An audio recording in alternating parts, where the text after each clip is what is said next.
Okay guys, I've reached level 40. We've just about to finish the Cathedral of the Deep area, so I thought I would just kind of show where we're at with the character at the moment.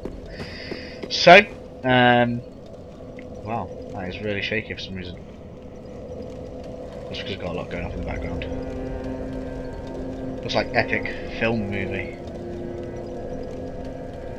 Hopefully that sorts itself out before the boss fight. Sorry about this guys if it really does get bad. So, anyway, let's have a look. So as you see we've hit level 40. We have 20 vigour, 20 attunement, endurance is coming up to 20 at 18, and our intelligence is sitting nicely at 26. So our stats are starting to round off nicely. So over the course of the next 10 levels we're probably going to hit 4 more in intelligence, which is going to put us on 30, 4 more in attunement, which is going to put us on 24, get us our extra spell slot, and then 2 more in endurance to round that off to 20. Thereby giving us a good level of stamina, should be enough faith points to last us with 4 slots. Personally, I don't think we're going to need that many more than 4 slots, because in this game, of course, you know, you don't have to put multiple copies of the same spell in to be able to use it. So, you know, I can't see us being really wanting to have that many spells up there. It's better just to have kind of a focus with your spells, and then from there just kind of do whatever it is that you're setting out to do with your spells. Vitality is still really low. That is the only worrying stat at the moment, but we don't seem to have taken that much damage to require any heavier armor or anything, so that's not too bad. We probably will raise that eventually, but probably not in the next 10 levels. Dexterity is staying the same, luck staying the same as is faith. The only one that may get 1 point is strength at the moment, as I am looking at the heretic staff with a bit of envy at the moment, as it's as our intelligence rises, that gap in damage is going to increase, and of course that spell buff goes into a multiplier. So you see 5 damage there. If you know that 5 damage equates to much more than that when you're firing heavy soul arrows and stuff. So that is probably something that we are going to be looking at. Now, in terms of weapons, there are a few things that I'm definitely interested in. The Heisel pick, for the sake of a few strength, is looking pretty mean. I've upgraded it a little bit on my knight character that is kind of ahead of this, with them scouting all the areas out to make sure I don't miss too much, or to make sure I don't miss anything, should I say, and sketching out my routes.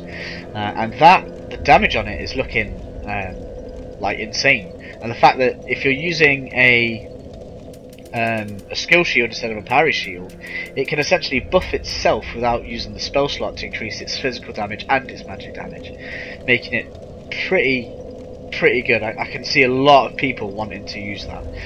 It's very basic in its attacks, as it only has like it's only got like a really simple standard attack, and then your heavy attack becomes your spells, with your special attack becoming buffing itself. Now, while it's not got much variance and its spell buff obviously isn't as high as like a raw catalyst, I think that affords, in one hand, for not very much weight and not too much investment, a very flexible weapon. Of course, we've also got the crystal rapier and a few other things to take into account later on, so we'll be looking at those side by side anyway, and we'll be kind of comparing the advantages and disadvantages of it as we go. So yeah, I hope this helps people out. I hope you kind of see where we're going. Obviously we've got still got the young dragon ring. If I wasn't using the silver serpent ring, I would probably be using the eldritch sapphire right now, as it means that backstabs would regenerate focus points for us, but we're still kind of just wanting to acquire souls so that we can get ourselves into a strong level. I've also noticed that a really cool thing about this over when we last were able to get hold of the Crown of Dusk is that magic now, your magic defense, should I say, now rises with intelligence. Now, in the previous Dark Souls, it only rose with faith, which meant that when you used the Crown of Dusk, you were extremely fragile to magic attacks. But